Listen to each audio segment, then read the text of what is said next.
He failed a music class in school. His manager quietly kept him from ever touring outside North America, even at the absolute height of his fame.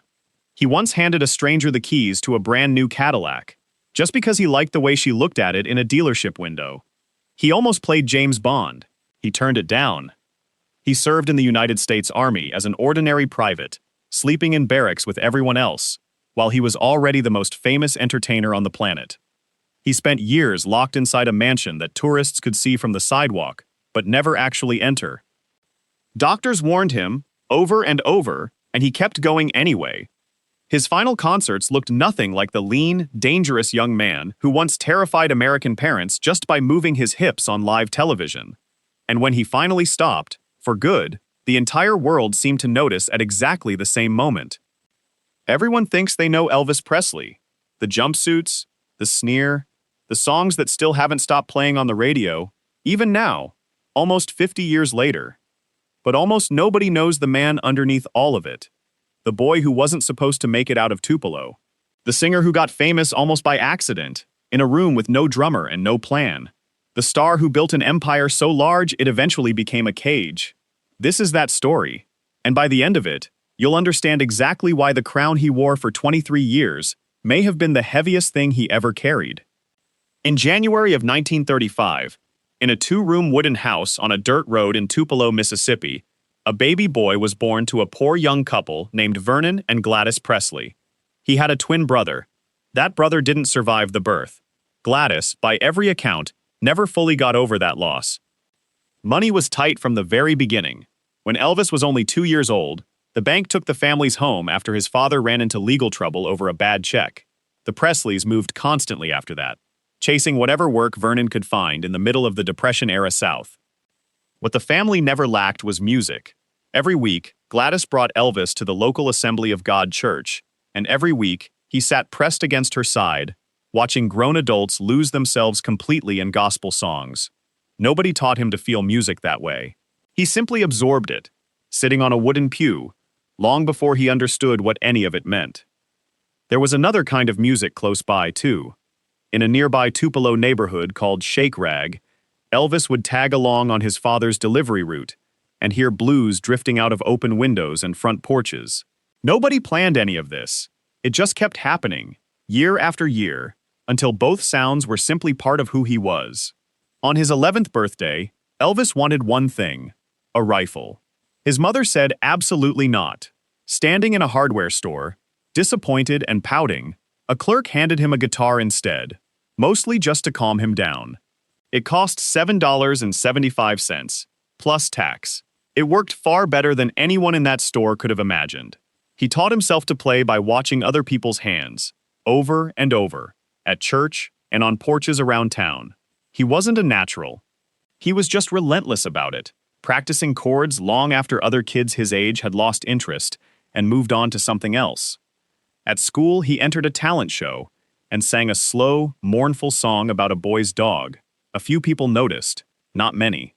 The Presleys were used to being overlooked. They'd been overlooked in Tupelo their entire lives, moving from one rented house to another whenever the rent came due and the money didn't. Family friends were even less encouraging than strangers. One of them reportedly suggested the shy, awkward teenager stick to something steady, like driving a truck for a living. It wasn't meant to be cruel, it was just realistic. Nobody builds a career out of a quiet kid with a guitar from a Tupelo hardware store. The world wasn't watching this poor boy from Mississippi. One tiny, nearly bankrupt recording studio in Memphis, Tennessee, was about to change all of that completely.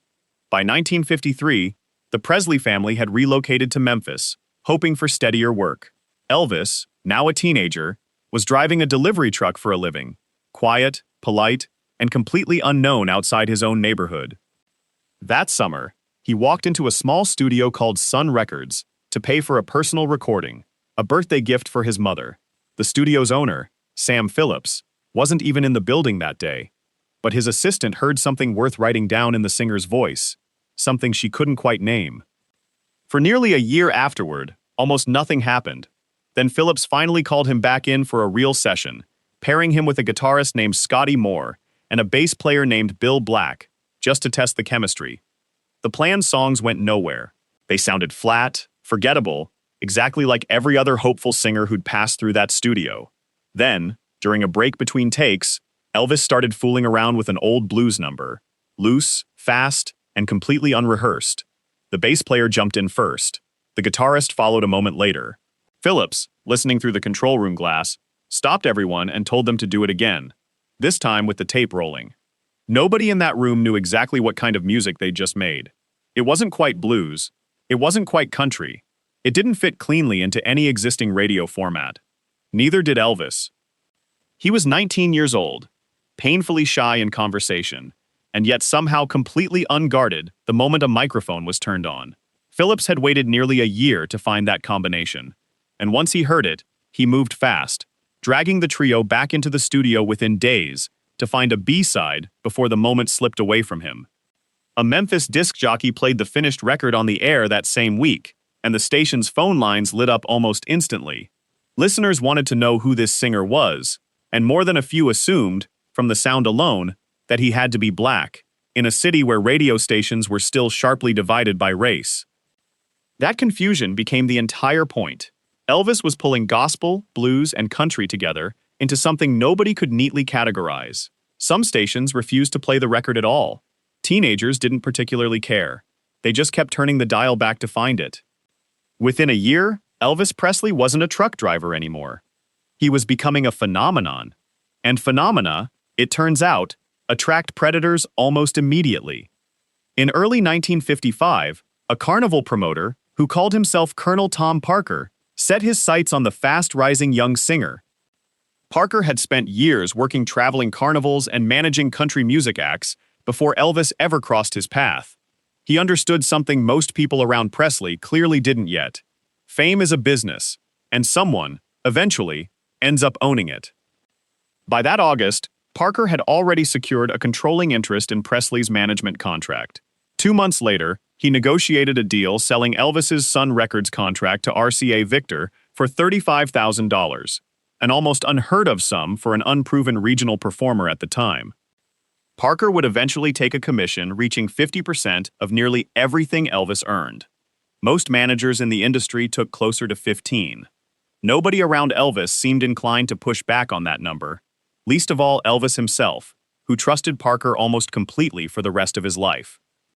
Parker also steered nearly every major decision from that point forward: which films Elvis made, which songs got released, which cities got tours, and which got nothing at all.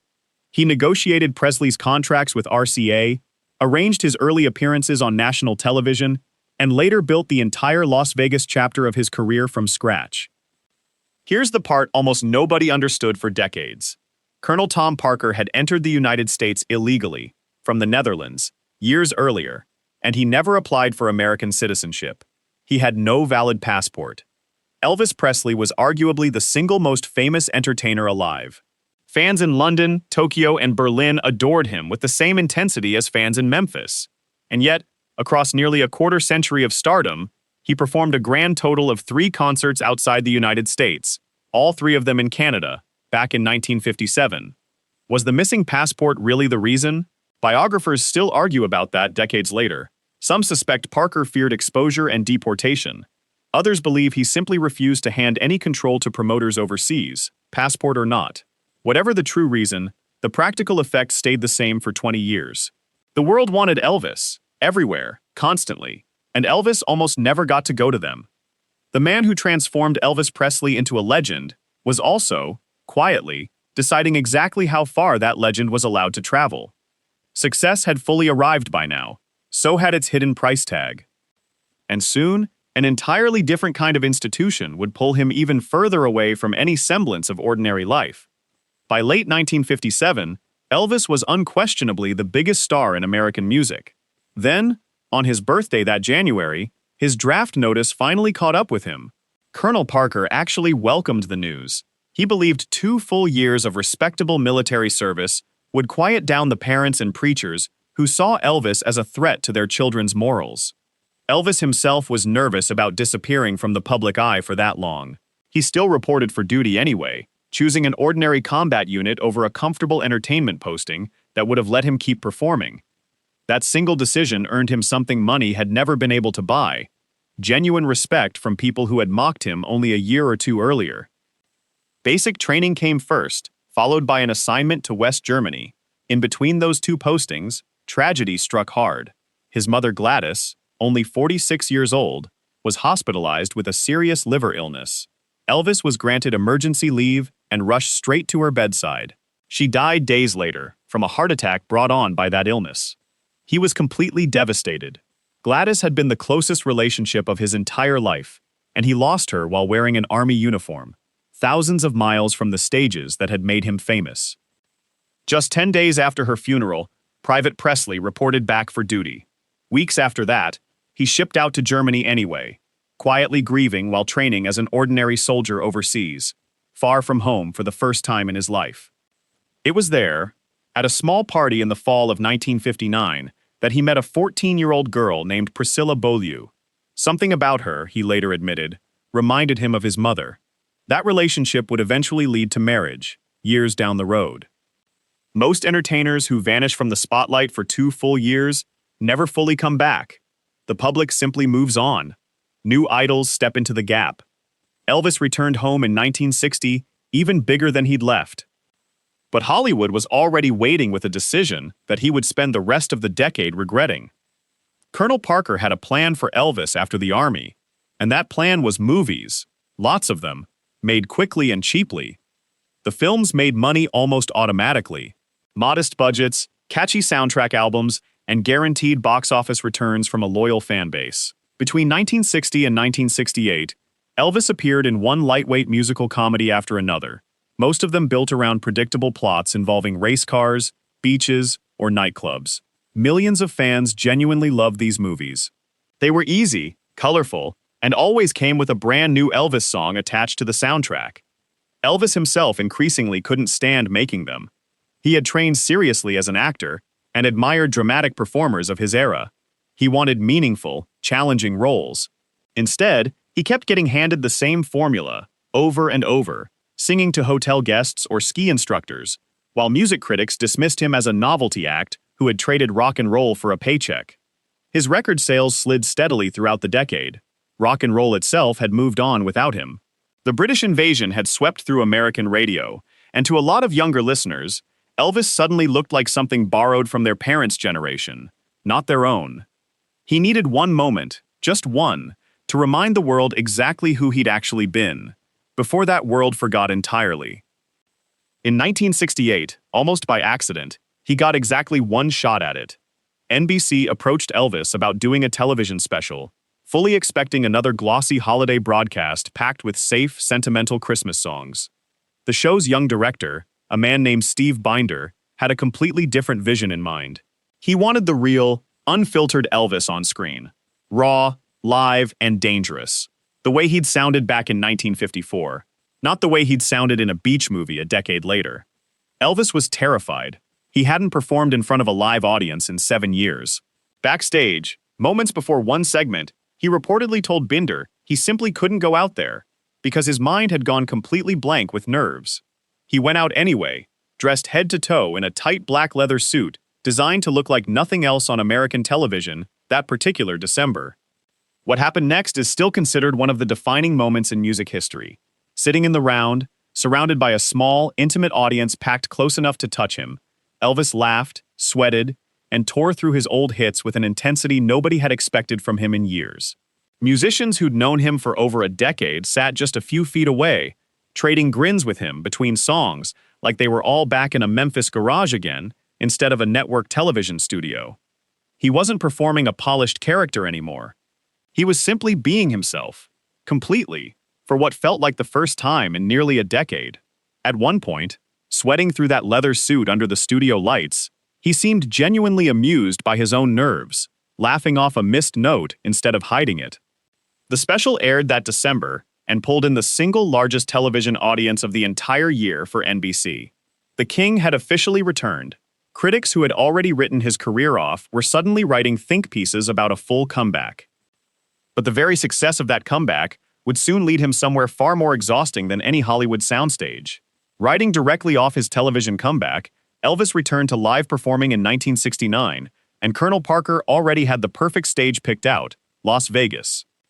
Elvis opened at the brand new International Hotel that July, and audience response was staggering.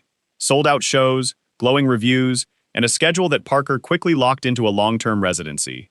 Over the following 7 years, Elvis performed more than 600 shows inside that same building. To the paying audience, it looked like a permanent celebration. 2 shows a night, roaring applause, a devoted crowd that never seemed to thin out, no matter how many times they'd already seen the act. To Elvis himself, it slowly became something closer to a cage with a stage in it. The schedule was relentless, by design. Night after night, largely the same songs, the same city, the same hotel suite 30 floors above a casino floor that never stopped humming. There was no world tour, no room for creative reinvention, just an endless loop of performance inside one single building. To keep up with 2 shows a night, week after week, he leaned harder and harder on prescription medication. First, just to stay energized on stage, then to sleep afterward, then eventually just to function at all during ordinary daylight hours. The audience saw a king, wrapped in a jeweled jumpsuit, sweating under hot spotlights and flashing that same familiar smile toward the cheap seats. Elvis increasingly felt trapped inside that exact image, unable to become anything else without disappointing the very fans who had just rescued his career from irrelevance. He rarely left the hotel during those residencies. His entourage, a tight group of friends and bodyguards, the press had started calling the Memphis Mafia, kept the outside world at a careful distance. Room service, private elevators, blacked-out windows. It was a controlled environment, built to protect him, and it also cut him off almost completely from anything resembling ordinary life. Between shows, he sometimes stayed awake for days at a stretch, entertaining friends in his suite until sunrise, then sleeping through most of the following afternoon before doing it all again that night. And underneath all the rhinestones, something far more serious was already quietly going wrong. By the mid-1970s, the cracks had become almost impossible to hide from anyone watching closely. His marriage to Priscilla ended in divorce in 1973, worn down by years of touring, isolation, and public scrutiny that neither of them had fully signed up for as teenagers. His weight climbed steadily, so did his reliance on prescription drugs, a mix of medications meant to manage pain, anxiety, and chronic insomnia that had instead quietly become a full dependency few people close to him were willing to challenge out loud. People laughed, publicly and often, at the increasingly flashy jumpsuits and the puffiness spreading across his face. Very few of them understood how genuinely sick the man wearing all that sequined fabric had actually become. His inner circle noticed the decline. Friends worried among themselves. A handful tried to intervene directly. Others simply enabled him, out of loyalty, fear, or the simple fact that questioning the boss felt completely unthinkable inside his own household. Doctors kept prescribing. That's the part that's easy to forget. This wasn't a man buying drugs on a street corner. This was a man with access to physicians, willing to write prescription after prescription, for pain, for sleep, for the sheer exhaustion of the schedule Parker had built around him. Each medication seemed reasonable on its own. Together, they were something else entirely. Performances started slipping in quality. Fans who'd paid full price to see the electrifying showman from 1969 sometimes got a bloated, sweating man who forgot lyrics mid-song or barely moved from one spot on the stage. Reviewers who'd once compared him to a force of nature now wrote, more gently, but more sadly, about a star who seemed to be fading in real time in front of a live audience. By December 1976, during what turned out to be his final run of Las Vegas shows, Elvis was reportedly so weak that walking from his dressing room to the elevator required someone's help. He was only 41 years old at the time, and his body was already behaving like it belonged to someone twice that age. Nobody watching those final, exhausted Vegas shows knew they were quietly watching a countdown. August 16, 1977, began like an ordinary morning at Graceland. Elvis had returned home to Memphis after his last concert weeks earlier in Indianapolis, planning to rest before heading back out on tour later that summer. He'd spent the early hours of that night awake, as he often did, finally heading to bed closer to sunrise than midnight. Sometime around 7 that morning, he retired to his private upstairs bathroom, planning to read for a while before finally sleeping. Hours passed quietly through the house. His fiancée at the time, Ginger Alden, grew concerned when she couldn't locate him anywhere else on the property. Around 2:30 that afternoon, she noticed his bathroom door was cracked slightly open. Elvis was on the floor, unresponsive. Investigators later believed he had likely been there for several hours already. Paramedics rushed to Graceland and attempted resuscitation on the spot before racing him to Baptist Memorial Hospital in Memphis. Doctors there continued trying to revive him for some time before finally pronouncing him dead that afternoon. The Shelby County Medical Examiner listed the official cause as cardiac arrhythmia, an irregular heartbeat that ultimately stopped his heart entirely. Investigators also found evidence of long-term hypertension and undetected coronary disease. Multiple prescription medications turned up in his system as well, and for years afterward, doctors and researchers continued debating exactly how much those drugs had contributed to his final collapse. Within hours, the news reached every corner of the planet. Radio stations abandoned their regular programming to play his catalog. Thousands of grieving fans converged on the gates of Graceland within a single day, and tens of thousands more eventually filed past his casket before the funeral itself. The king was only 42 years old. The man who once couldn't even afford a proper guitar for his own birthday was mourned, quite literally, like royalty. Nearly 50 years later, Elvis Presley has never actually left, not really. His recordings have reportedly sold somewhere north of 1 billion copies worldwide, a number so enormous it's genuinely difficult to compare against any other artist in recorded history. Graceland itself now draws several 100,000 visitors every single year, making it one of the most visited private homes anywhere in the United States.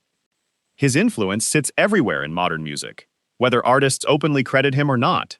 Michael Jackson studied his stagecraft closely. A young, unknown Bruce Springsteen once climbed the fence at Graceland, just hoping to catch a glimpse of the man inside. Elton John has spoken publicly about how completely Elvis reshaped what a live performer was even allowed to do on a stage. You can hear his fingerprints in rock, in country, in modern pop, in gospel revivals, in nearly any genre that still depends on one charismatic voice commanding an entire room by itself. No artist since has ever fully replaced him, largely because no artist since has combined quite the same mixture of gospel devotion, rebellious energy, and raw, almost embarrassing vulnerability, all inside one performer. His charitable foundation still funds scholarships in his name. Fan clubs that started in the 1950s are, remarkably, still active, still organizing, still keeping a decades-old flame lit for a man most of their members never got to see perform live. Every August, thousands of people gather in Memphis for what's simply known as Elvis Week, treating the anniversary of his death less like a mourning and more like a reunion. He was told, as an awkward teenager, to keep driving trucks and forget about music altogether. Instead, he became the most recognizable entertainer the world had produced up to that point. He conquered records, then movies, then television, then an entire city built on neon and gambling. And yet, for everything he conquered, the one thing Elvis Presley never truly escaped was the pressure of simply being Elvis Presley, every single day, for the rest of his life. Every year, fans still walk quietly through the rooms of Graceland, past the gold records lining the walls and the jeweled jumpsuits locked behind glass. Maybe that's not really about the king at all, not entirely. Maybe, in some small way, they're still looking for the boy from Tupelo, the one who only wanted a guitar for his 11th birthday, and simply wanted, more than anything else, to sing.